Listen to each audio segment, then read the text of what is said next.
Todos los días hablo con alguien diferente. Hablé con Juan Carlos Baker, que fue subsecretario de Economía. Entonces le pregunto, oye, ¿cómo ves el TEMEC, las reformas que planteó AMLO, no sé qué? Mañana voy a hablar con una empresa nueva. El lunes estoy buscando a la COFESE, a la Comisión Federal de Competencia, para hablar de las plataformas de comercio electrónico. Y eso es solo, digamos, los siguientes 2 días en términos de las entrevistas, más las que se me van encontrando, más lo que estoy leyendo. Más todo lo que pasó en los años anteriores. Mi cabeza está 100% moviéndose todos los días y muy entretenida. Si tú todos los días te estás llenando de información, alguna repetitiva, otra no, pero vas entendiendo diferentes cosas, vas creando puntos y luego esos puntos los vas conectando. Bueno, hablemos de México, ahora veamos Estados Unidos y luego cómo está usando ChatGPT esta empresa y luego es un compounding increíble. No puedes pensar en la economía sin la tecnología. Pues si te das cuenta, lo que estudias tú, FinTech, no podría ocurrir sin la plataforma tecnológica. Entonces, esto es lo que habilita pues todo lo demás, ¿no? Y es súper interesante, me fascina. Bienvenidos a Dimes y Billetes, un podcast de finanzas para nosotros los otros. Yo soy Maurice Dieck y juntos aprenderemos de dinero, inversiones y economía. Todo sencillito, con peras y manzanas. Prepárate, que este es el primer día de tu nueva vida financiera. 3, 2, 1. Comenzamos.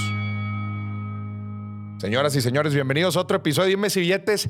Qué honor y qué privilegio, en verdad, tener en la mesa a Rodrigo Pacheco. No, al contrario, de verdad que es algo largamente acariciado, mi estimado, que desde que nos vimos en Los Cabos, ¿te acuerdas? En Los Cabos. Y luego tienes que venir a mi programa de radio. Pero hoy ya lo logramos. Güey, tanto que te escucho en el radio, en verdad haces un excelente trabajo, güey. Gracias, mi estimado. Me atrevo a decir que eres el mejor periodista de negocios en México, güey. Sí. Lo pones muy claro, güey.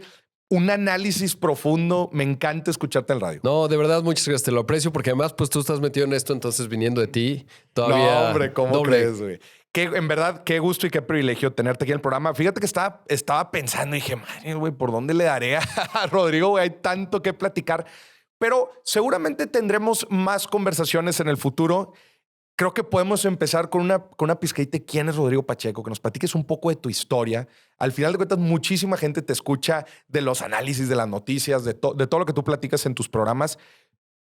No sé qué tantas veces habéis platicado de ti. Me encantaría escuchar tu historia. Sí, pues mira, soy un periodista de negocios y de temas económicos. Realmente me apasiona lo que hago. O sea, digamos, ya sabes, tengo el programa a las 6 de la mañana, que es un gran horario de radio, porque cada vez más lo estamos platicando ahorita. La gente que sale temprano en las ciudades grandes como Monterrey, Guadalajara, Ciudad de México y todas ya básicamente se levantan muy temprano, van en el coche y probablemente quieren escuchar, si quieren escuchar algo de negocio, ahí estoy yo, ¿no? Entonces básicamente me apasiona porque para hacerlo diario a las 6 de la mañana, de lunes a viernes, pues se requiere mucha pasión. Y la verdad es que yo... En Imagen Radio. En Imagen Radio. En Imagen Radio. Y siempre quise estar... siempre me gustó el periodismo. Tenía como 2 ángulos. Ajá. Cuando estaba todavía en la prepa decía, bueno, ya a mí me gustaría hacer algo... trascendente, ¿no? Probablemente si hubiera nacido unos años después hubiera dicho voy a ser emprendedor, ¿no? Porque hoy ese es el arquetipo que digamos que entraña cuando te interesa cambiar al mundo. Pero quizás en mi generación pues yo veía 2 caminos al menos, ¿no? Uno era el camino de la política y el otro era el camino del periodismo. Órale. Y estás hablando, ¿qué tiempos entras a universidad? Yo entré en la universidad primero en el 97. En 97. Porque la verdad, no, la educación, o sea, digamos, en la primaria, secundaria y prepa, no era particularmente bueno porque me he dado cuenta ahora que tengo una hija pequeña, qué frustrante es la escuela, ¿no? O sea, bueno, a mí me costaba mucho trabajo porque te hacen aprenderte cosas que no sabes para qué funcionan. No sabes para qué. Y a mí si hay algo que me gusta y que pues es muy, una característica mía es tratar de entender cómo funcionan las cosas, ¿no? Y haz cuando te dicen, no sé, 9 metros sobre segundo al cuadrado, ¿eso qué quiere decir? Cuando quieres medir la gravedad, ¿no? Es terrible. Entonces, pues ya estaba en la escuela, todavía en la prepa, y luego en la universidad me acerqué a los partidos políticos. Órale, de plano. Fui, haz de cuenta, al PRI, al ICADEP, que es el de los jóvenes, al PAN, tenía amigos del PAN, no tenía tanto sentido ahí. Fui a uno que se llamaba México Posible, al PRD, etcétera, y me di cuenta que aquello... Que el mundo político no era lo tuyo. No, la verdad es que estaba terrible y sigue terrible, creo, y es una pena porque muchos talentos como tú... pues no están participando, ¿no? ¿Por qué? Porque cuando te acercas a la estructura partidista te das cuenta que de verdad deja mucho que desear. Toda una maquinaria, un sistema. ¿Sabes qué? Que parte del drama que vive México, yo creo, es porque el talento no alcanza a llegar o no le interesa. Alguien como tú, por ejemplo, Pues no sé si Estás alguna vez echando tuviste... muchas flores, Rodrigo. No, de verdad, eres un No, tipo muy muchas gracias. talentoso. Muchas gracias. ¿Por qué no estás en la política? Pues porque no está padre, ¿no? Y si alguna vez lo intentaste, te das cuenta que es un mundo no meritocrático. No hay meritocracia. No hay meritocracia. Y entonces el talento normalmente tiende a ser meritocrático. Si te das cuenta quiénes son las personas más talentosas en el mundo o incluso en México, son personas que tienden a ser meritocráticas, que dicen mi esfuerzo, mi trabajo, mi capacidad intelectual, lo que pueda estudiar tiene un resultado correspondiente en mi resultado, lo que haga. En cambio, en la política no necesariamente. Tú puedes ser el más listo y eso puede jugar en contra tuya. ¿Por qué? Porque en un régimen, por ejemplo, ¿sabes que hay un tipo que me fascina? Me estoy saliendo del tema, pero ahorita regreso. dale. Un tipo que se llama Stephen Kotkin. Es un académico que estudió mucho Stalin y dijo algo que me parece que me ha ayudado a interpretar mucho la realidad. Dice, en los regímenes autoritarios, particularmente, predomina la gente tonta. Porque la gente inteligente se convierte en una amenaza primero para el jefe y luego para todos los demás. Y entonces eso hace que, y lo ves en muchos gobiernos, incluyo al actual, ¿no? Y en general, pero pues no es meritocrático y entonces queda pura gente bastante limitada. El famoso, oye, esta persona que acaba de entrar está haciendo muchas preguntas. Sí, está investigando de más. ¿Por qué quiere trabajar tanto este cuate? O ¿por qué quiere realmente resolver el problema? Y suele ser la IP el lugar en donde estas personas se encuentran mucho más retorno por su tiempo, ¿no? Claro, exactamente, porque no solo es un caso de México, o sea, yo creo que se ha agudizado, pero si lo ves en cualquier burocracia en Estados Unidos, quizás en la Casa Blanca sí trabajan gente muy talentosa y en algunas instancias de gobierno, pero luchar contra la burocracia no es fácil. Y por eso ves que talento como el de Sam Altman, ¿por qué Sam Altman, el fundador de OpenAI, o Mark Zuckerberg, o Elon Musk? Bueno, Elon Musk es de Sudáfrica, pero no trabaja en el gobierno. Pues porque es un dolor de cabeza, ¿no? Por decirlo elegantemente. Sí. Ahora, si vas a países como Singapur, cuando nos preguntamos, oye, ¿por qué Singapur le va tan bien? Pues porque resulta que el mayor prestigio para la sociedad es trabajar en la administración pública. Y entonces los más listos acaban trabajando para el gobierno. Y eso en la sociedad mexicana, pues no existe. Definitivamente no existe. Entonces, bueno, yo ya no fui político y entonces empecé a ser periodista. Paréntesis, me acuerdo que una vez te escuché justamente que decías que hablando precisamente de este tema, estabas hablando en radio y decías, si hay dos instituciones en nuestro país en donde sí se siente un poco más la meritocracia, el Banco de México y el Servicio de Relaciones Exteriores. Sí, y agregaría otros dos. A ver. Las Fuerzas Armadas. Fuerzas Armadas. Aunque hoy, justo el otro día me puso un tuit ahí la ICM, ¿no? Que lo administra la Marina, porque dije que pues está degradando todo, es una realidad. Y entonces ya contesté y decía, no, lo que pasa es que pues les dieron una misión imposible. Pero sí creo que las Fuerzas Armadas, porque hoy ocupan el papel que ocupan en el país y cada vez están en más cosas, yo no creo que es un diseño perverso. Lo veo más como cuál es la única institución con alcance nacional con la que puedes resolver cosas con cierto grado de eficiencia. El Ejército y la Marina, ¿no? El Ejército es más grande, entonces por eso el Ejército. Y luego sí tenemos en el Banco de México, por ejemplo, pues realmente una formación de gente muy competente con buen prestigio. Creo que se ha lastimado mucho y no lo digo nada más por un tema ideológico. Realmente, imagínate, si hoy también lo andaba comentando, piensa el encargado de sistemas del SAT, ¿no? Ajá. El SAT tiene un padrón de 80 millones de contribuyentes. Ajá. ¿Tú sabes lo que es administrar los puntos de datos de eso? Pues necesitas ser un tipo, lo que le sigue de brillante, para dirigir el departamento de informática. Sí. Ahora imagínate que tú eres esa persona, vamos a pensar que eres muy brillante y dices, yo tengo 28 años, soy ultra guau, porque, ¿no? Y dices, qué reto formidable el SAT, me apasiona. Ok, tu salario está topado al del presidente y en la iniciativa privada, si tienes esas capacidades, te van a pagar 3, 4 o 5 veces. Y si te vas al Silicon Valley, te van a pagar 15. Sí. Porque en temas de ciberseguridad e informática, pues hay mucha demanda de estos perfiles. Claro. Entonces tú dices, ok, no, por la patria, ¿no? Me sacrifico, voy a ganar 3 veces más, no importa, soy joven. Por los contribuyentes. Por los contribuyentes, porque yo creo en México y en el gobierno actual. Ok. Luis, ¿pero qué crees? No vas a poder trabajar 10 años después porque es conflicto de interés. No, bueno, gracias, perdón, se amo a México, pero ni los niños héroes se envolvieron tanto en la bandera. Y eso hace que el talento baja y todo se degrada, ¿no? Y entonces regresando a por qué me hice... Entonces ves los partidos políticos y dices, esto no es para mí. Y eso que estábamos en otro sistema, ¿no? Estaba hablando por ahí del 2002. 2002. 2003, ¿no? Había ganado Fox, etcétera. Y luego, pues ya era hacía periodismo, estaba todavía en la universidad, hacía un programa de radio, estudié en el TEC. ¿Tenías ya programa de radio en la universidad? Sí, porque era el único loco que lo hacía desde muy temprano de 8, abría los periódicos con unos buenos amigos. Ajá. Y además yo tenía beca, entonces era mi servicio becario, lo cual era una joya. Ok. Me pagaban por hacer lo que me apasionaba y me apasionaba. Qué Entonces chingón. abría los periódicos y me ponía a leer las noticias al aire. ¿Estudiaste comunicación? No, ¿sabes qué? Empecé comunicación primero y luego me di cuenta que aquello no iba a prosperar porque yo quería ser periodista, no, por ejemplo, cuando vi las materias, pues decía cine. Ya, sí, Eso, se van por otro lado. que no me interesa mucho. Dije, ¿qué es lo más parecido y que no voy a perder tantas materias en la revalidación? Porque todo esto es pragmático. Y entonces dije, bueno, y estudié Relaciones Internacionales. Relaciones Sí, internacionales. pero en realidad, En el TEC. en el TEC. ¿En Monterrey o acá? No, acá en la Ciudad Acá de en la México. Ciudad de México. Pero obviamente mientras estudiaba, hacía el programa de radio todos los días. Y luego venían los del taller de radio, que ya eran sexto semestre, yo iba en el segundo, a ver cómo hacíamos radio nosotros, ¿no? Ya. Y dije, no, pues sí tomé la decisión correcta.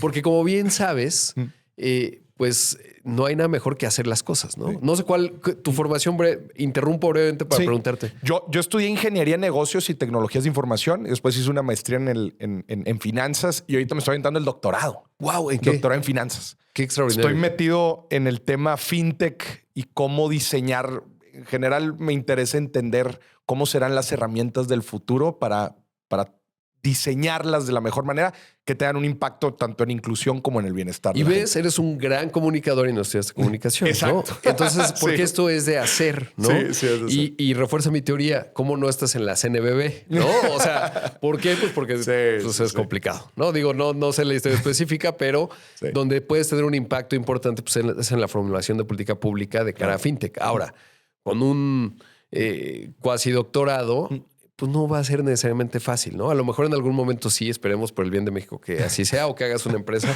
o lo que estás haciendo que es maravilloso. Pero bueno, entonces empecé ya entonces el periodismo, me gustaba la política obviamente, pero después me di cuenta que era aburridísimo porque es cíclico y se repite. Entonces me acuerdo que un día me fui de verano. Seguías estudiando. Seguí estudiando porque además, y cuando regresé eran las mismas noticias, era básicamente lo mismo. Yeah. Y si regreso, pues no ha cambiado demasiado. O sea, son las mismas discusiones. Y en cambio, en los negocios y en los temas económicos, tú ves un progreso rápido. Si lleva 2 trimestres consecutivos McDonald's y un mal resultado, probablemente el CEO no va a durar demasiado, ¿no? Eso es un defecto, pero también evidentemente habla del dinamismo que tiene el sector privado en términos de, la meritocracia orientada a resultados, etcétera, la definición de estrategias.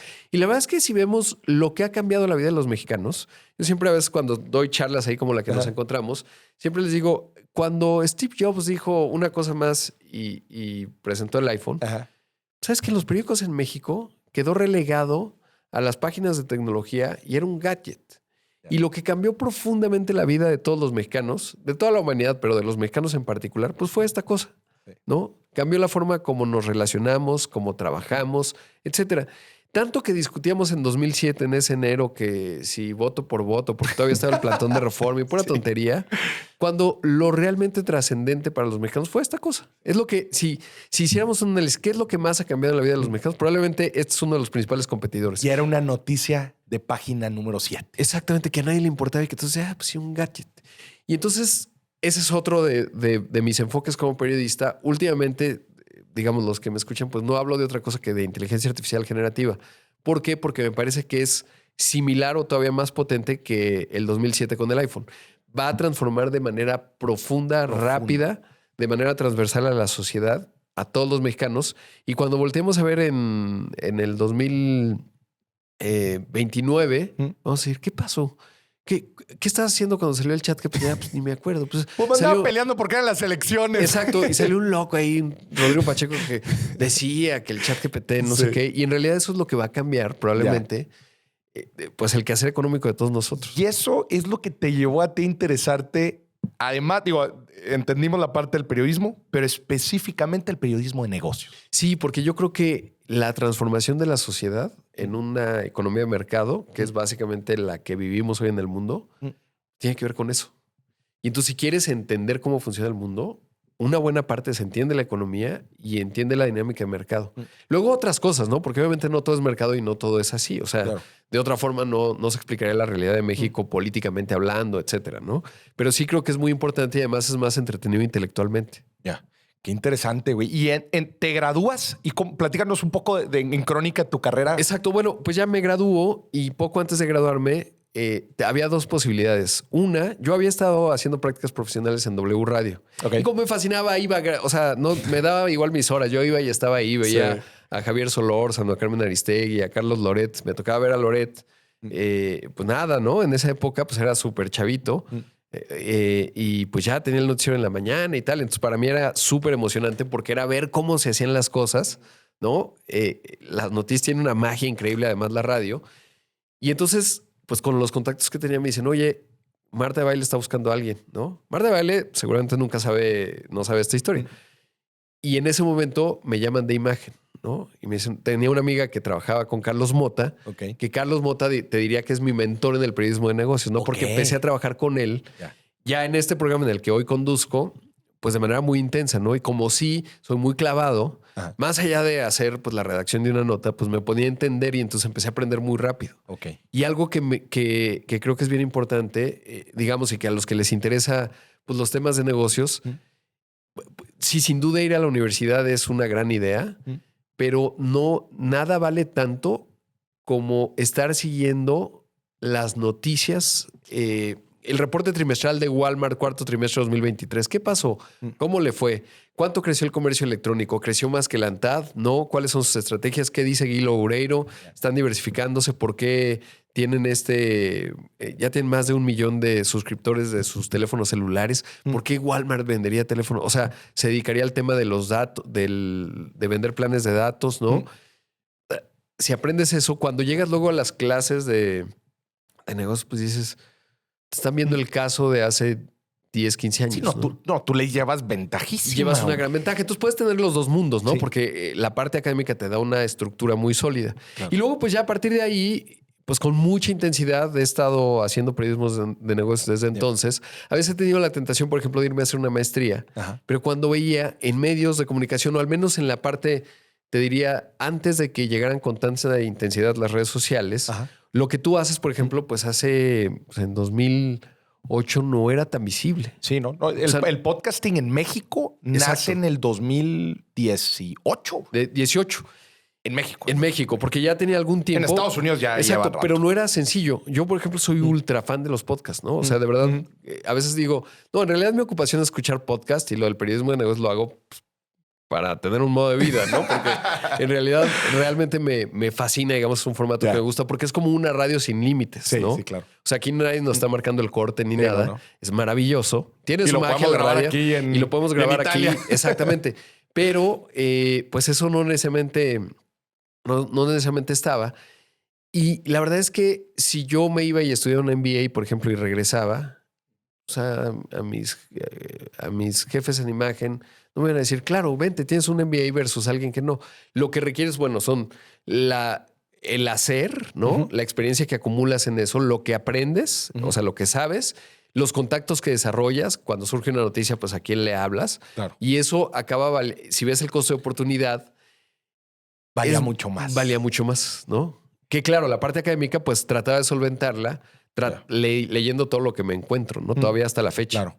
No, interesantísimo. ¿Sabes? Algo que acabas de mencionar a mí que me vuela la cabeza es lo menciono mucho en mis contenidos, el tema del compounding. El interés compuesto en el dinero, en los hábitos, en las inversiones, etcétera.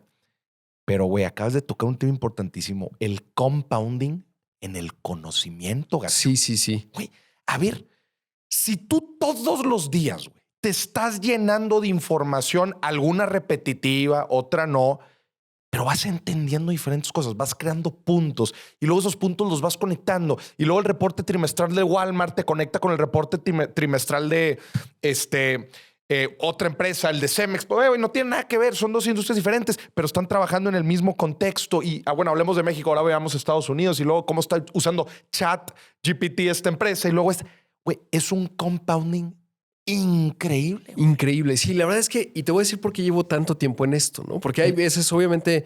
Lo ves funcionando en ti el compounding. En tiempo real. O sea, y esa es una. Y dos, que es fascinante intelectualmente porque, por ejemplo, en el programa todos los días hablo con alguien diferente, ¿no? Entonces, pues hoy hablé con Juan Carlos Baker, que fue subsecretario de Economía. Entonces le pregunto, oye, ¿cómo ves el TEMEC, las reformas que planteó AMLO, no sé qué? Mañana voy a hablar con una empresa nueva y con una consultora. El lunes estoy buscando a la COFESE, a la Comisión Federal de Competencia, para hablar del caso de las plataformas de comercio electrónico. Yeah. Entonces, obviamente ya tengo una idea de por dónde quiero saber un montón de cosas. Hay un momento que se conecta, por ejemplo, en la parte regulatoria global contra las empresas tecnológicas. Si ves lo que hace el FTC, ¿no? Lina Khan, y lo que hacen en Europa para regular a Amazon, si eso está alineado con lo que está haciendo la COFESE o es independiente, cuáles son los... En fin. Y eso es solo, digamos, los siguientes 2 días en términos de las entrevistas, más las que se me van encontrando, más lo que estoy leyendo. Más todo lo que pasó en los años anteriores, güey. Entonces no sé si alcanzo a retener toda la información. A veces trato de conectar los puntos, pero por lo menos mi cabeza está 100% moviéndose todos los días y muy entretenida. Sí. Porque algo que sí creo que desde niño, no sé si él me ha sacado, pero si algo le tengo pavor es aburrirme. Ya. O sea, no hay nada. Eres muy hiperactivo. Sí, o sea, lo que pasa es que, ¿sabes qué? Cuando estoy en entornos en donde digo, esto está muy lento, qué aburrido, ¿no? O sea, y desde niño, yo creo que mi peor fobia era aburrirme. Y no aburrirme en el hacer cosas, sino estar así como... ¿No se te ha pasado? Necesitas que te estén retando, sí, a mí, por ejemplo, el small talk me cuesta trabajo, ¿no? El small talk. Sí, entonces cuando estás así en algún entorno y dicen, sí, ¿verdad? Qué bonito, ¿verdad? Sí, hace sol. No, lo aguanto cuando hay empatía, ¿no? Y quieres a las personas, pues eso está bien. Sí. Pero me cuesta un montón de trabajo, ¿no? Ya. ¿Por qué? Porque me encanta estar así como pensando, ya, ¿no?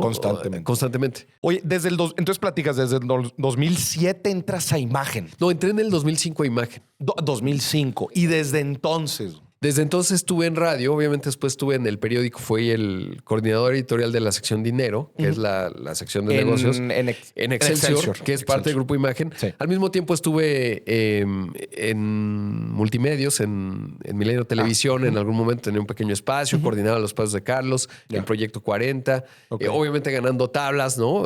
Salir en la tele y esas cosas.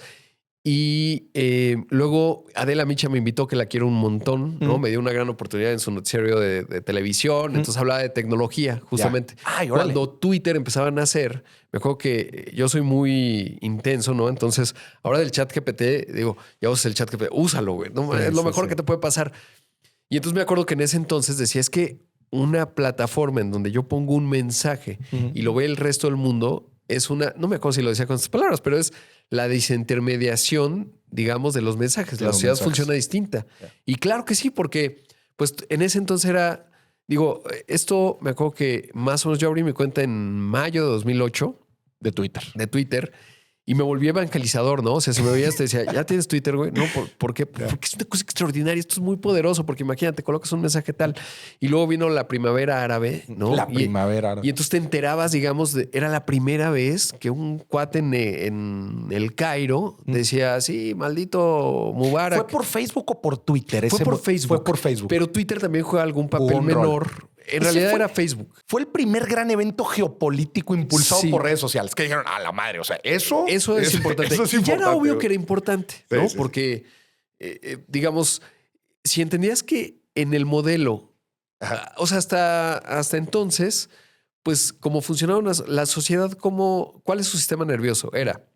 Se genera información, los actores de ese sistema conectan con los medios de comunicación, que son los que interpretan, filtran, etcétera, y luego lo distribuyen en la demás parte del sistema, ¿no? Y así funcionaba, estaba concentrado. La propaganda, todo. Exacto, por eso le llaman el cuarto poder, ¿no? ¿Por qué? Pues porque se vuelve una suerte de sistema nervioso. Sí. Cuando ese sistema nervioso ya no depende tanto de los fierros, es decir, de la antena, de la concesión de radio, de televisión, etcétera, pues hay un cambio profundo. Y yo creo que la muestra más o el punto más álgido de ese modelo fue Donald Trump, ¿no? Un tipo que no sería presidente si no hubiera sido por Twitter, ¿no? Y por eso no es casualidad que el presidente de México dice las benditas redes sociales. ¿Por qué? Porque por primera vez se desintermediaba. Y eso era ya muy evidente, ¿no? De hecho, llegué tarde a la fiesta, o sea, digamos, yo como que veía y decía, ay, las redes sociales, pues qué, ¿no? En 2008 me doy cuenta y con mucha intensidad. Y entonces ya Adela me dice, pues ¿por qué no? Te encantan estos temas, ¿por qué no vienes y haces una sección en mi noticiario? Y fue muy divertido. Es tu gusto culposo la tecnología.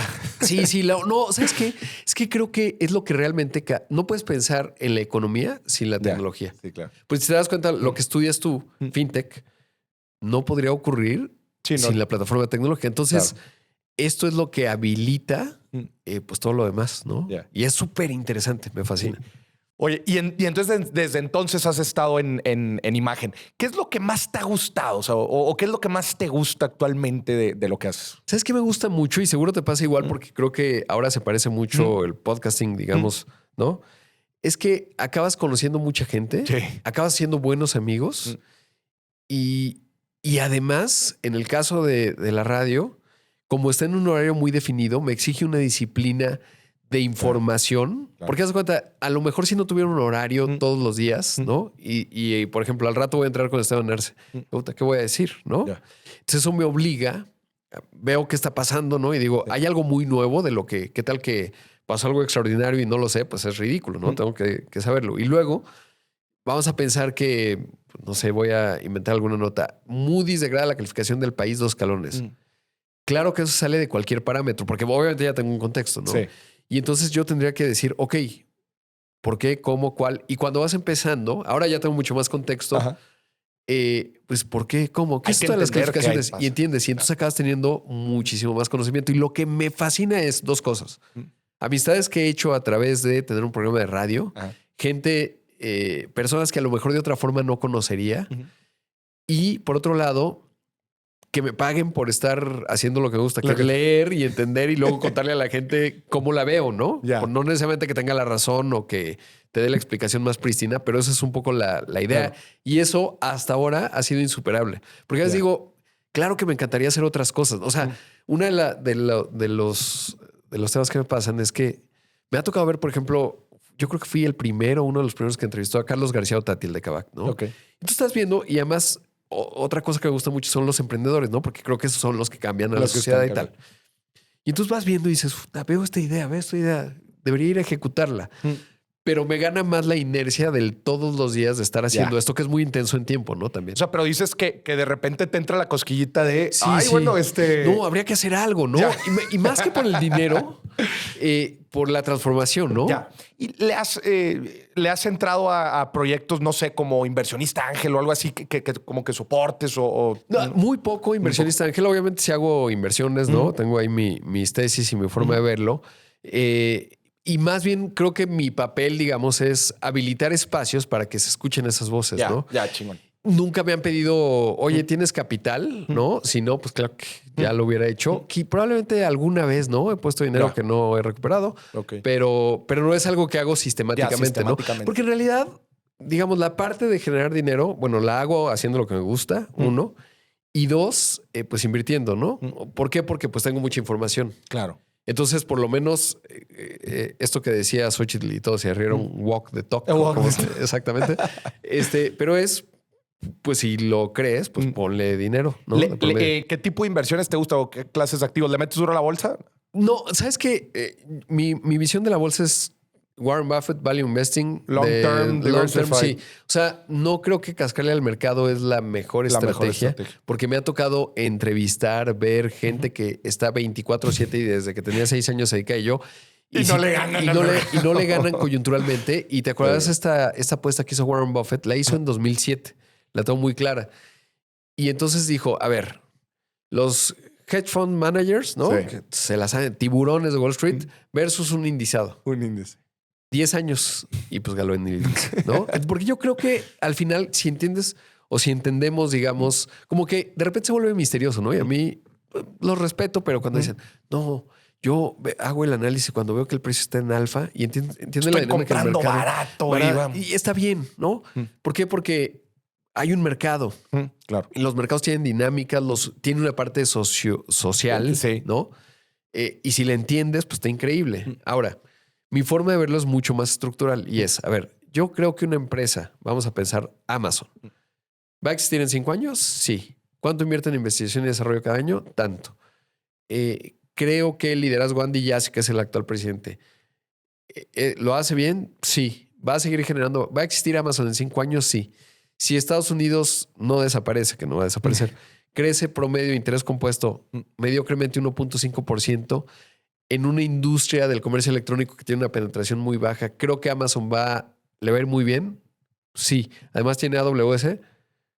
Es barato hoy comparado con lo que va a ser en 5 años, en tanto la sociedad siga creciendo, ¿no? Claro. Mientras el capitalismo y Estados Unidos viven en una economía de mercado, probablemente un Amazon pues le va a ir muy bien, probablemente, digamos ya a una tienda a Walmart le va a ir muy bien. Y si lo ves en México, con un poco de distinto, ¿no? Porque siempre habrá riesgos, hay que mitigarlos, etcétera. Claro. Cada quien lo define. Pero mi forma de ver al mercado es esa, ¿no? Y también este tipo de empresas, pues muy grandes, consolidadas. También Exacto. estás haciendo algunas, cuidado con la palabra, apuestas, pues bastante Sí, exacto. calculadas, ¿no? Y la verdad es que siempre que me preguntan eso, oye, ¿qué recomiendas? Pues no, es que cada mundo y cada persona tiene un perfil de riesgo. Es súper delicado. Ahí sí como el aventarte. típico asesor, pero pues ¿cuál es tu perfil de riesgo, no? Claro. ¿Qué quieres? Claro. ¿Cuánto riesgo estás dispuesto a correr? ¿Qué piensas, no? Por ejemplo, me gusta mucho lo que dice Warren Buffett. Yo no invierto en lo que no entiendo. Y te acuerdas que él fue mejor amigo de Bill Gates, ¿no? Bill Gates. Y no invirtió en Microsoft en su momento. Y dijo, a mí me acuerdo que contaba, no me acuerdo si dijo, me invitaron a invertir en IBM. Y yo dije, sí, no le entiendo. Y es que no, sí, por eso él no es muy ávido de las empresas Exacto. de tecnología. Él, por ejemplo, entiende muy bien Apple y ellos fueron los que invirtieron mucho en BYD, ¿no? La de hoy de autos eléctricos. ¿Por qué? Pues porque de una forma muy intuitiva y a mí me parece que el sentido común es una forma muy, digamos, es una buena estrategia, ¿no? Pero a lo que dices es que más que ir por un conocimiento técnico del sistema operativo de iOS o de los iPhones, sino es más un sentido muy simple de negocio. Sí, por de ejemplo, cómo en mi poder crecer. caso, a mí Apple no me encanta. Me parece que es un poco cara, ¿no? Es una gran empresa, está increíblemente gestionada. Si me clavo a leer los reportes, probablemente diría, no, sí, funciona. Pero mi convicción, digamos, porque yo creo que le pasó un poco de noche la inteligencia artificial generativa. Va un año tarde, tiene algunas ventajas comparativas, pero hoy veo que un AWS o un Google tienen más valor, o Nvidia, por ejemplo, que es extraordinario, porque en ese ángulo que entiendo más, porque además lo he estado estudiando mucho porque me interesa, digo, no, pues estas son las 3 ganadoras. Claro. Y esas van a poder agarrar muy bien la ola de quizás Apple también le va a ir muy bien, pero para mí, pues veo unas que digo, esto es un avión. Oye, ¿ya usaste los Apple Vision? Todavía no. ¿No los has usado? No los he usado. La verdad es que quiero usarlos. Sí. Tengo mis dudas, ¿no? Muchas reservas en términos de qué tan exitoso va a ser, ¿no? Trato ahí de hacer ahí algún análisis, ¿no? Mi forma de verlo, te la cuento muy rápido, es... Lo que pasa es que cuando salió el iPhone, ahora que decía esa revolución que hizo Steve Jobs, como proporción del PIB, ¿cuánto significaba para el ingreso, para el PIB per cápita de un estadounidense? De una persona. ¿No? Pues, ¿qué salió? 2007, $300. 300 dólares. En Estados Unidos. En Estados Unidos. Ahora, ¿qué porcentaje $3,500 representa del PIB de un estadounidense? 1. 2. Siguiente punto de datos. 4 de 10 estadounidenses no tienen $400 para una emergencia. Sí, no. 3,500. ese dato, ¿no? Sí. O sea, los gringos no son muy prósperos en esa parte, ¿no? Que en general confían mucho al crédito. Yo creo que ya cuando ves con datos económicos, porque a mí me encanta viajar, obvio, y siempre que voy a algún lugar, trato de ver los datos las económicos. cifras, sí. Y entonces digo, por ejemplo, veo un japonés y digo, el PIB per cápita es tal, promedio de edad tal, ¿no? Y me encanta entender cómo funciona la sociedad porque la expresión de todos esos números la ves reflejada en un país, o al menos tratas de interpretarla. Y entonces lo que me he dado cuenta es que en realidad el mundo no es muy próspero, si te das cuenta. O sea, piensa, si tú vas el salario promedio japonés, digo, relativo a México, claro que sí. ¿Y qué entendemos por próspero? Claro. Pero a veces pensamos que la afluencia del mundo está muy extendida y en realidad a veces no tanto. Está muy concentrada, es a lo que y nada más quiero ahí hacer porque si no, estos argumentos de Oxfam que me molestan, me frustran mucho. Porque dicen, el más rico de Elon Musk tiene más que 3,500 millones de usuarios. Y yo digo, ¿en serio? Digo, de humanos. ¿En serio están comparando activos contra ingreso? Punto número 1. Y 2, la riqueza de Elon Musk, por ejemplo, pues están en empresas que están generando valor en la economía, generan empleos, generan impuestos, y de generan cierta un manera, montón de cosas. Pues sí, entonces no lo puedes medir así. O sea, eso no necesariamente está mal. Quizás la dinámica de mercado lleva a ese tipo de situaciones, sí. Idealmente, no tendría que haber, o ideal, y eso sí lo creo que un sistema económico debería medir su éxito y probablemente lo mide así. No tanto cuánto creció el PIB, sino qué tanta prosperidad tiene la sociedad, y qué tantas condiciones tiene para por lo menos la parte básica de la pirámide de Maslow cumplirla y tener condiciones mínimas para que, no sé si felicidad, pero por lo menos un estadio. Estabilidad. Exactamente. Bienestar en la gente. Exacto. Y entonces... pero a ver, está bien interesante eso que dijiste. O sea, me gustaría ondear un poquito más en eso. O sea, cuando dices que el mundo no es tan próspero, específicamente, ¿a qué te refieres? Sí, por ejemplo, cuando vas a países prósperos, te das cuenta y dices, ¿cuánto es el salario medio de esta persona? ¿No? Francia.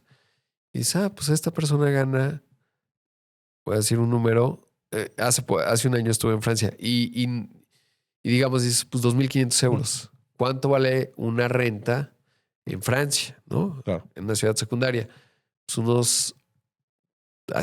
un departamento muy sencillo, en una zona residencial. Francia es muy bonito, tiene un nivel de vida que, digamos, la clase media francesa es la clase alta en México en términos de estilo de vida, porque tiene seguridad social, etcétera, una cosa.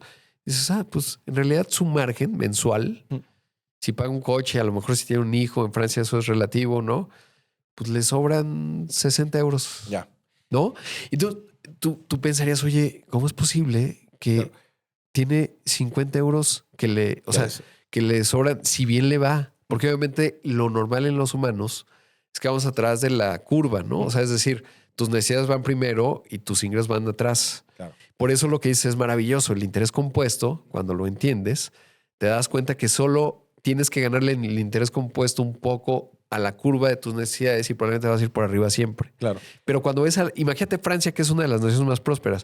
Ya no te digo cualquier otro país. Y que dentro de esto que platicas, o sea, ¿qué tanto entra en juego, por ejemplo, el mercado inmobiliario, que por sí en muchos lugares del mundo y ciertas ciudades sí están teniendo problemas serios con los costos de rentas, los costos de una vivienda, comparado con el ingreso medio y número dos, que también mencionaste, el tema de la salud. Sí. O sea, específicamente estos dos temas que tengo una hipótesis. Porque muchas otras, nada más para terminar, porque muchas otras cosas, la realidad es que se ha abaratado el que mucha gente pueda tener acceso a cosas. ¿verdad? A uno de estos. Pero específicamente, mercado inmobiliario y el tema de la salud, en algunos países lo están resintiendo. Aquí en México ni se diga el tema inmobiliario.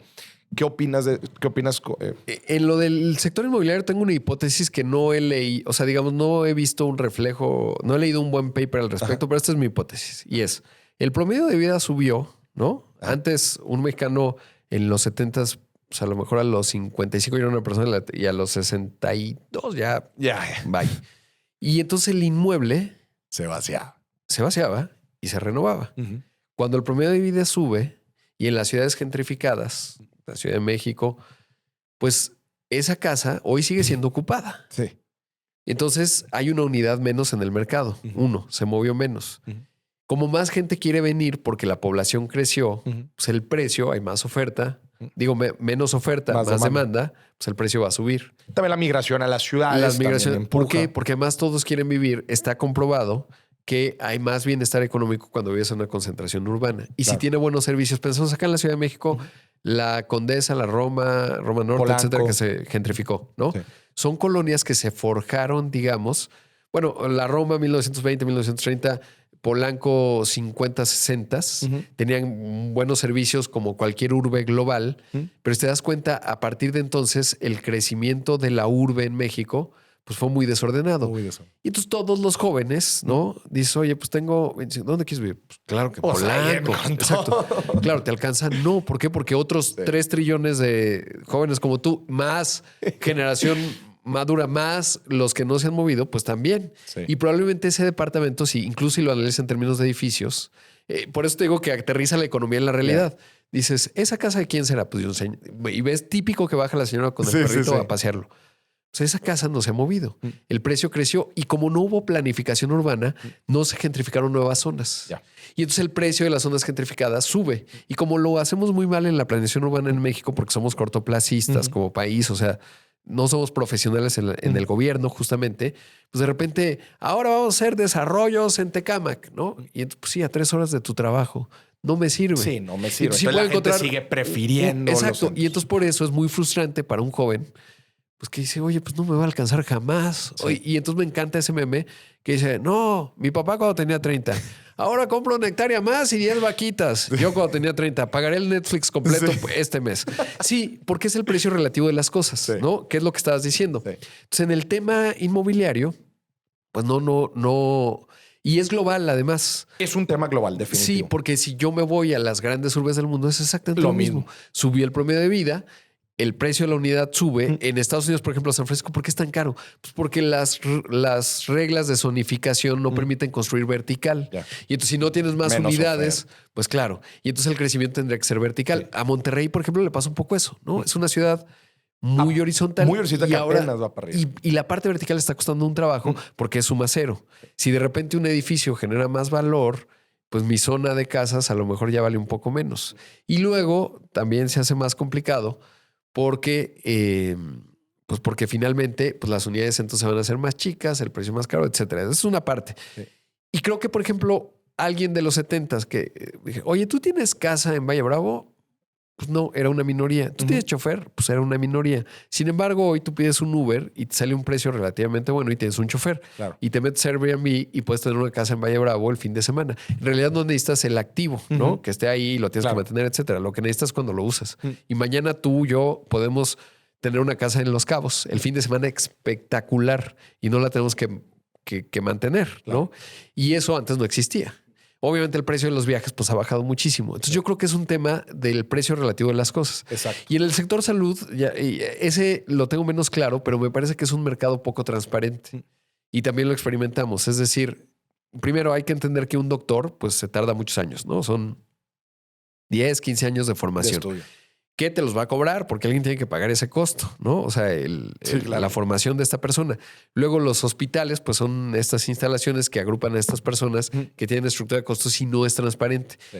Y tiene grandes distorsiones. Por ejemplo, en el caso de México, la salud pública es muy vasta, pero digamos de primera instancia, tú no quieres irte. Si te duele la pancita, probablemente no quieres ir al IMSS a decirle, ¿qué tiene?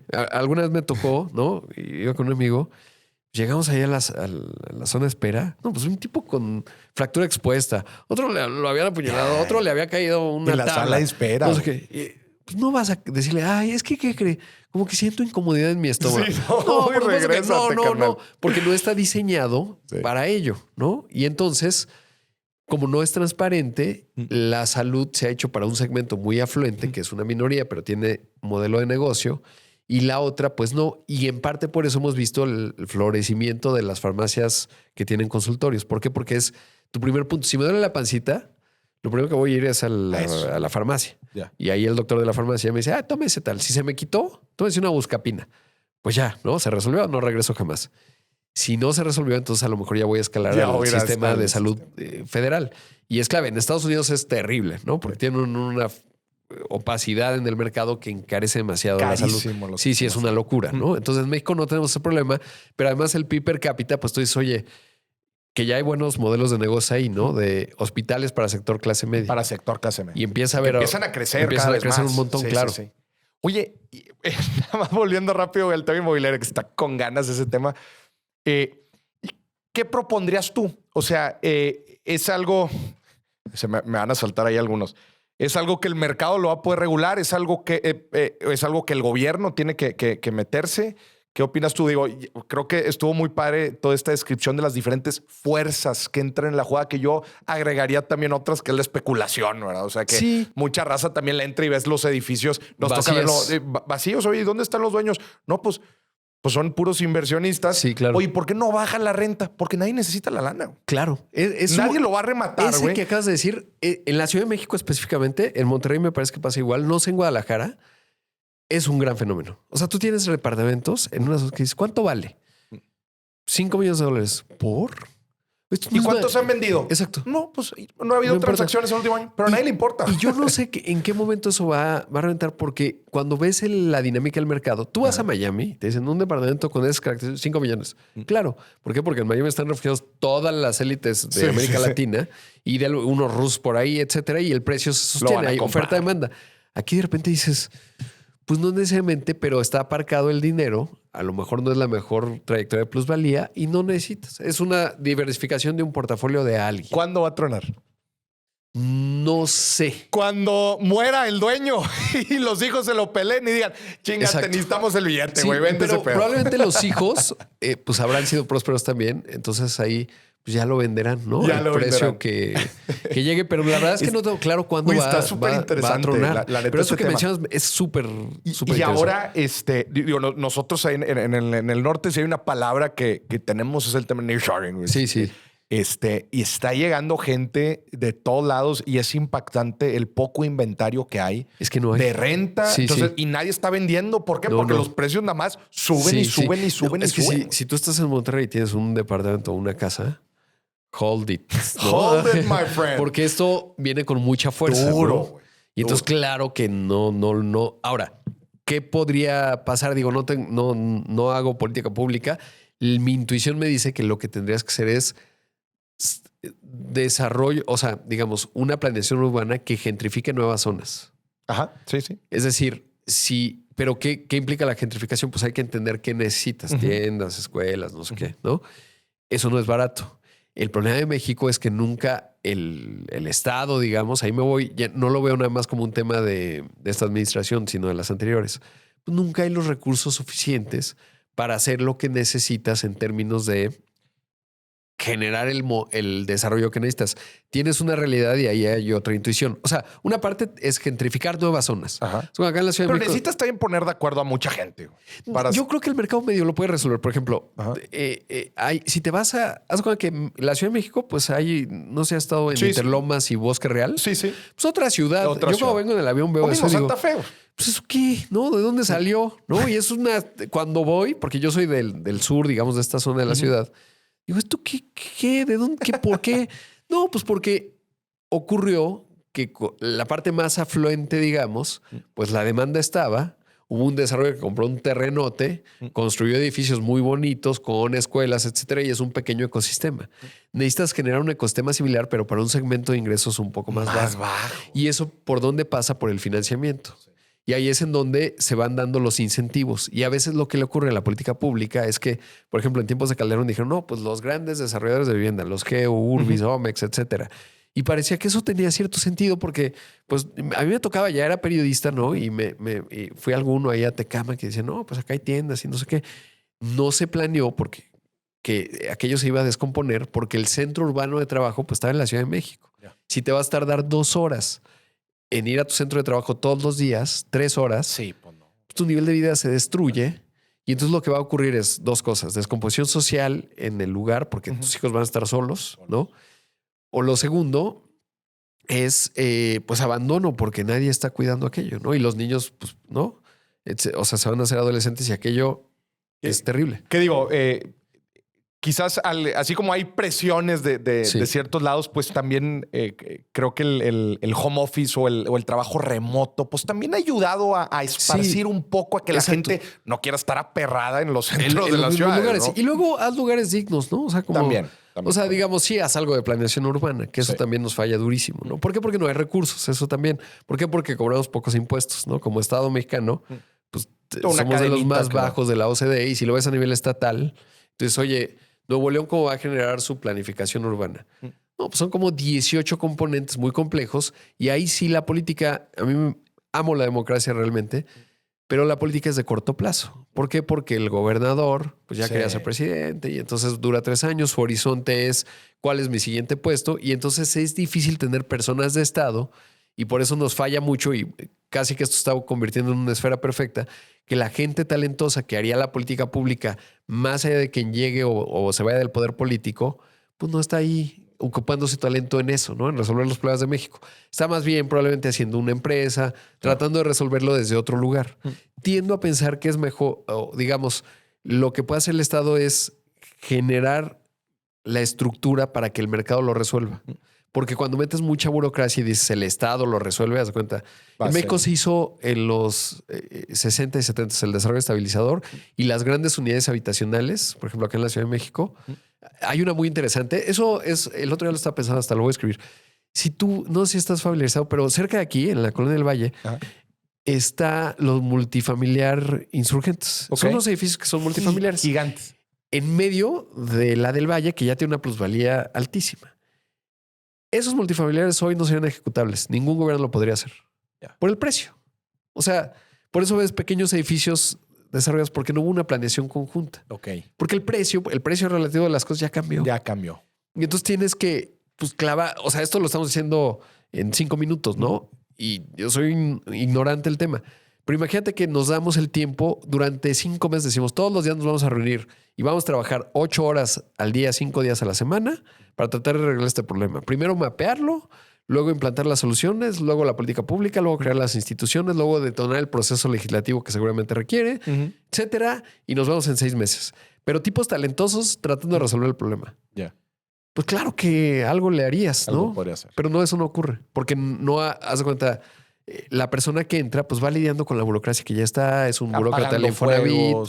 Y entonces ya llegó pues la señora que no le dan el crédito. Y si eres buena persona, le vas a ayudar. Y pues, muy difícil. Ya. Por eso es que valen oro los funcionarios de la administración pública que tienen visión, que tienen responsabilidad. Porque además yo creo que el valor subyacente, digamos, si lo quisiéramos ver, el valor o el dividendo político se da con la consistencia. Claro. No con el show, digamos, ¿no? Ya. Pero eso, pues, no está un poco roto ese mecanismo. Como dices, pues es difícil también con estos ciclos políticos en donde nada Pues más sí. estás pensando en la siguiente. Porque más tú dices, y... pues el que venga va a destruir lo que yo haga, ¿no? Entonces, Sí. ¿cómo construimos instituciones en México? Por eso para mí es tan importante que los órganos autónomos y las instituciones como la Secretaría de Hacienda, la CNBV, el Banco de México que sí es autónomo constitucional, ¿por qué el Banco de México funciona tan bien? Tendrá 2 áreas de oportunidad. Pues porque tiene autonomía y los que trabajan ahí no están con el incentivo de la siguiente elección. Son personas que quieren resolver Llegaron un problema. a jalar. Están muy preparadas además, porque además te dan incentivos. Te dicen, oye, ¿te quieres ir a estudiar una beca? Digo, una maestría. Adelante, Aquí luego te la regresa. Si pago. tú ves del perfil de los banqueros centrales, son gente que se hizo en la administración pública, ¿no? Gente muy brillante. Y yo creo que eso pues es lo que habría que hacer. Oye, Rodrigo, no, hombre, güey, nos da para hombre. mucho cotorreo. Oye, ¿en dónde te llenas tu información? ¿Qué estudias? Platícanos un poco de tu rutina. Me imagino que involucras en tu rutina estar aprendiendo diferentes fuentes. Platícanos de dónde te nutres. Pues mira, digamos, me despierto a las 5 de la mañana todos El los programa días. es a las 6. El programa es a las 6, ya está un poco armado. Y lo primero que hago, bueno, veo algunas alertas, pero no pierdo mucho tiempo en eso. Haz de cuenta, tengo alertas, tengo una alerta a la BBC, al Wall Street Journal, a ¿cómo se llama? Bloomberg. Y tengo a CNBC, ¿no? Ok. Si pasa algo muy extraordinario, ahí lo voy a ver. Los breaking news. Exacto. ¿Por qué no tengo alertas de México? Porque el ciclo de las noticias mexicanas no te va a generar algo en la medianoche, si no te vas a enterar muy rápido. Ya. Entonces, y luego lo primero que hago es poner un podcast. Ok. Estoy escuchando podcast todos los días, ¿no? Hoy está... a veces me aburro, ¿no? Porque luego cuando escuchas mucho uno de noticias, dices, sí, este tema ya lo sé. Claro. Veo el titular, haz de cuenta. Hoy sí escuché uno del Wall Street Journal, de Daily, el del Wall Daily. Street. El Daily del New York Times lo escucho a veces no. Y el del Wall Street Journal decía, Sam Altman quiere levantar 7 trillion, ¿no? 7 billones de dólares para hacer... Entonces dije, el tema ya lo había leído en el Wall Street Journal justo, pero dije, pues lo voy a escuchar porque pues en lo que me baño, ¿no? Voy a imagen, etcétera, pues a lo mejor me entero de otra cosa y sí, luego resulta muy útil. O voy escuchando distintas cosas. Ya. Luego llego y lo primero que hago, ya tengo abiertas las páginas haz de cuenta, veo el Financial Times, etcétera, veo todos. Normalmente ya tienes mucho contexto de lo que viene. El INEGI, si es día que van a dar un dato, el de la inflación, Datos pues ya lo económicos. tengo un guión, ¿no? Que obviamente está un poco curado, digamos, de lo que ocurrió un día antes. Ok. Y arranco y entrevisto a alguien, etcétera. Salgo, pongo la mañanera porque es una forma de gobierno. La mañana te la chutas. Me la chuto, me duele la cabeza. ¿Qué son, 2 horas? Es terrible. Pues varía, ¿no? Varía. Es un dolor de cabeza hacerlo, pero tiene valor. Todavía le encuentro algún valor. Claro, porque va a mover. Exacto. Y me cuesta trabajo. A veces se me van cosas porque es muy difícil. No la puedes poner en 1.5, güey. Y entonces cuando estoy escuchando a Pascal, estoy en mi oficina y entonces tengo una tele y ahí estoy escuchando a Pascal. Luego estoy viendo la mañanera y probablemente estoy navegando alguna nota que quiero ver, ¿no? Que también apareces con Pascal, ¿no? Sí, aparezco con Pascal a las 8:15 adelante. y luego a las 9. Estoy como todo el día saliendo al aire en imagen. Y mientras estoy viendo cosas, ¿no? O sea, que me interesan, me doy cuenta, pues una nota del Wall Street Journal, algo en México, veo los periódicos que escriben mis colegas en las columnas, etcétera. Todo eso es la mañana. Y luego ya salgo de estar con Pascal. O sea, digamos, es mi última intervención es a las 9:40. Normalmente trato de hacer ejercicio. Ok. A veces me quedo atrapado viendo cosas, pero trato de hacer ejercicio porque me ayuda, sobre todo porque suelto el celular. Entonces digo, Te desconectas por un rato. me desconecto, me ayuda mentalmente y me ayuda a pensar. O a veces lo que más me gusta, pero pues hay que hacer todo tipo de ejercicio, pero es hacer algo de cardio, pero escuchando un podcast. Ok. Y conectas ideas como si no hubiera un mañana. Muy Luego te vacas cañón. y ya no sabes nada. Y luego ya voy con Paco Sea, etcétera, y sigo consumiendo información. Pues ya salgo de imagen como a las 3. Voy a comer en mi casa, estoy con mi familia, etcétera. A veces estoy escuchando algún programa para ver, estoy escuchando a Esteban porque voy a entrar al aire con él. Entonces me gusta Que él saber. está en la tarde, ¿verdad? Él está en la tarde de 6:30 a 8:30. Y no, a 8, perdón, de 6:30 a 8. Y luego escucho los programas de negocio. Hay una barra a las 8, ¿no? Está David Páramo, están los Alebrijes, etcétera. A veces los escucho, ¿no? Y digo, mira esta entrevista, qué interesante. Tal, ¿no? Me entero de otras cosas que no me puede haber enterado. Y luego ya cierro mi día, me duermo poco, tengo que dormir más, pero todavía escucho un podcast al final o veo videos de YouTube que me encanta y gran contenido. Te escucho, ¿no? O sea, y luego pues ya, y vuelvo a arrancar lo mismo. Ya. Trato de leer, pero ya cada vez me da menos tiempo pues, de leer ya libros. tú chutaste toda la lectura del día. Digo. Sí, sí. Oye, mencionaste puro periódico gringo, güey. Es que, ¿sabes qué? La verdad es que no, leo obviamente los mexicanos, sobre todo columnistas, sí leo las notas. De los columnistas. Leo columnistas porque entiendes agendas, ¿no? Ya. Y la verdad es que todavía el periodismo de negocio en México le falta un montón. Me parece, por ejemplo, que White Paper lo hace extraordinariamente bien. Que le mandamos un saludo a René. René es un tipazo, ¿no? Y ahora está con Susana Sainz y Carla Berman, hacen un buen podcast también. Pero sí siento que de repente en el nivel de análisis falta mucho. Y es un drama del periodismo porque en realidad los periodistas estudiaron comunicación y casi siempre si vas con un periodista te dicen, no, yo los números no sé, por eso fui periodista. Ya. Y entonces y entonces la verdad, digo, ya hay muy buenos, hay gran talento, ¿no? Pero sí que no, yo no, o sea, como que todos los que estudian periodismo o comunicación y quieren hacer periodismo piensan en política. Como que el lado político de la nota. Son pocos, yo he conocido, me ha tocado contratar, no sé, son pocos los que desde un principio dijeron, yo quiero hacer periodismo de negocios y de economía. No es muy común. Si te das cuenta en el ecosistema gringo, el grado de especialización es importantísimo. Cañón. El rigor, porque acá nos pasa, podríamos hablar mucho de la estructura de los medios, pero acá lo que pasa es que como no hay tanto dinero, la estructura de costos no da, cuando me tocaba ser editor, pues era muy difícil para mí decirle a un reportero, vete 3 meses y tráeme una gran historia. Sí. Porque yo tenía 14 páginas que llenar, necesitaba que ese reportero me trajera la nota, ¿no? Sí. Porque además soy un periódico, no se me puede ir la nota. Sí. Y lo que ves que hace, por ejemplo, no todos, porque en Estados Unidos ha pasado un poco lo mismo que en México. Hay una parte de medios que desaparecieron y otra parte que cuando tú ves el Wall Street Journal, por ejemplo, ayer Bloomberg publicó una nota que decía, Elon invita a sus proveedores de China a que vengan a México, ¿no? Y lees la nota, son 2 reporteras, buenas reporteras, tienen 4 entrevistas en su nota.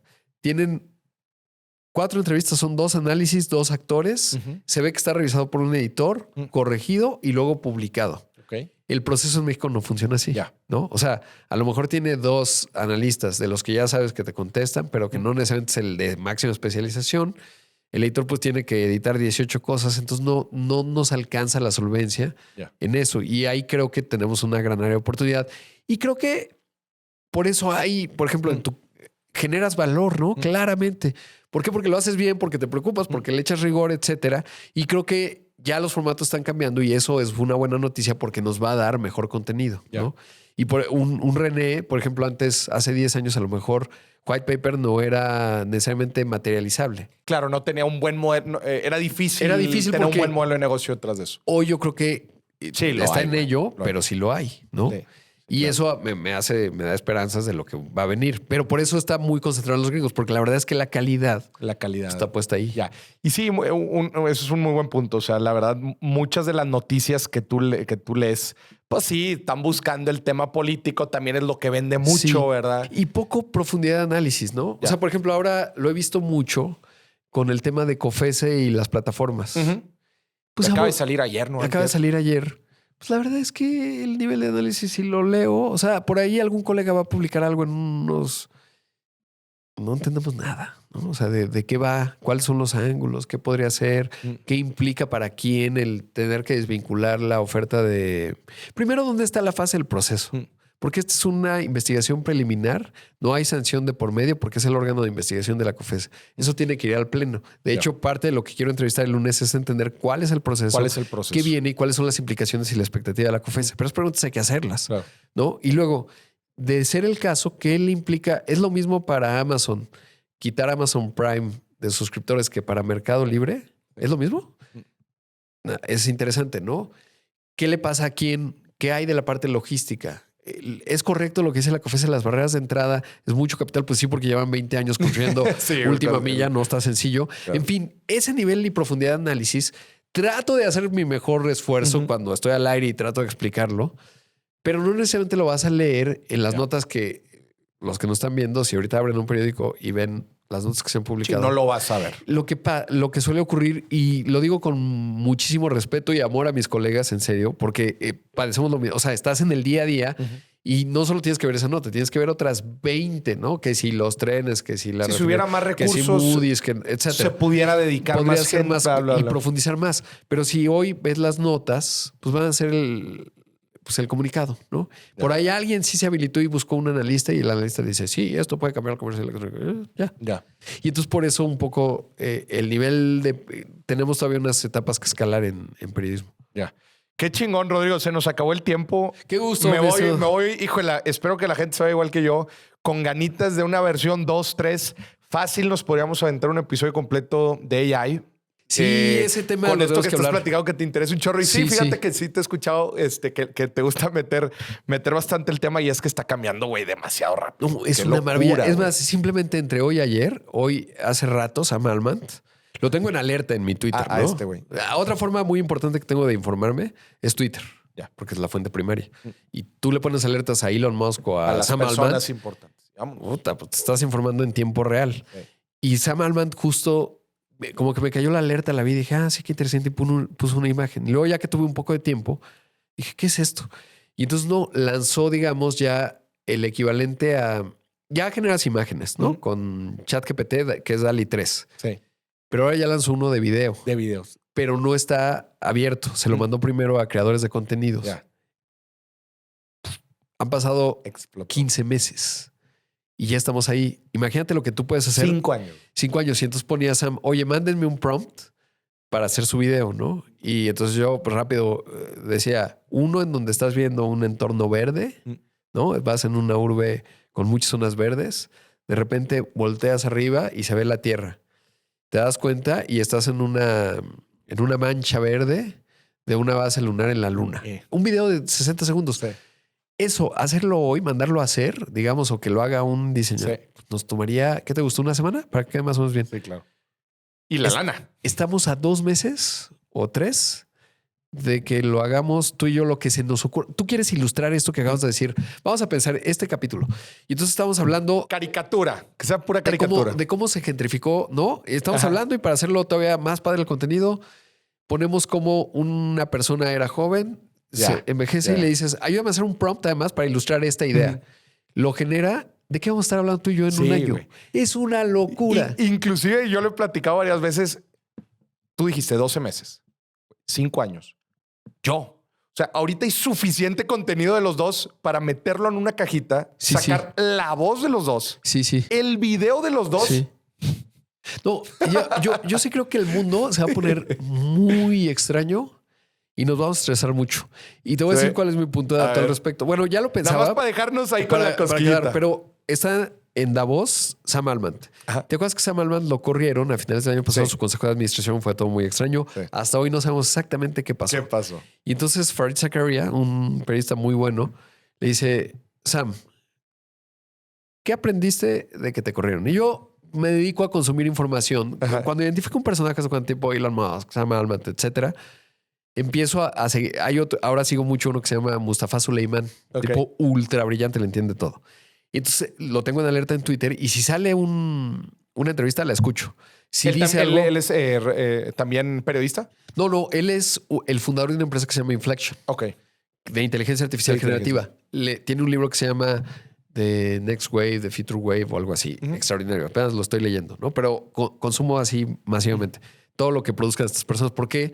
Porque me parece increíble que hoy puedes tener acceso a las discusiones más brillantes en tu celular. En tu celular.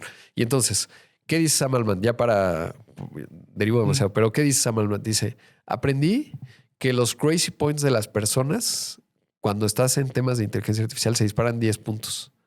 La gente se pone muy loca. Se pone muy loca. O sea, sí, porque es demasiada... Cuando entiende, o sea, los que entienden y están en la responsabilidad de generar, es como si estás en el proyecto Manhattan. Sí, ves el potencial de la bomba nuclear. Dices, esto es una locura. Sí. ¿Qué vamos a hacer?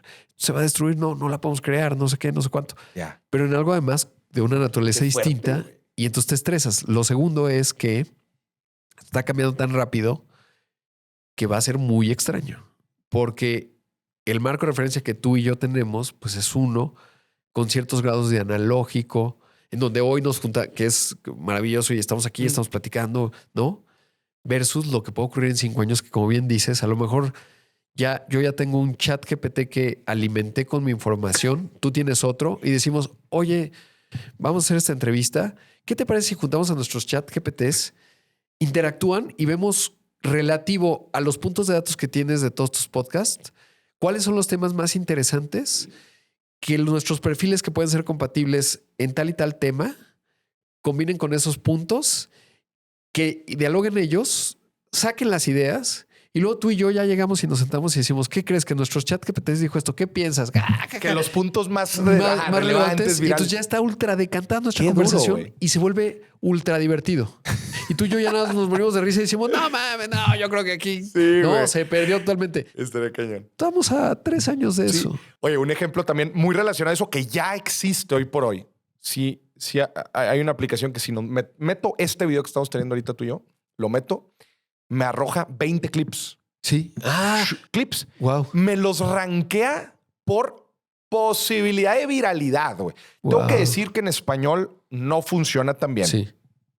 Pero en inglés, o sea, si tú estás imagínate, tú subes el video, que lo traduzca a inglés, se lo alimentas, te da los clips, luego los cortas tú porque, bueno, pues ya para hacerlo en español. Y te da. Ten, Rodrigo. Wow. Este clip tiene la mayor probabilidad. ¿Cómo se llama? De viralidad. Ay, la tiene mi equipo, güey. Luego te WhatsApp. Sí. Pero eso ya existe, güey. Ya. Es ahorita. una locura. Sí. Y ha pasado el 30 de noviembre de 2022 fue cuando se dio a conocer el chat GPT, ¿no? 30 de noviembre de 2022. Cuando el mundo se asomó a la inteligencia artificial generativa.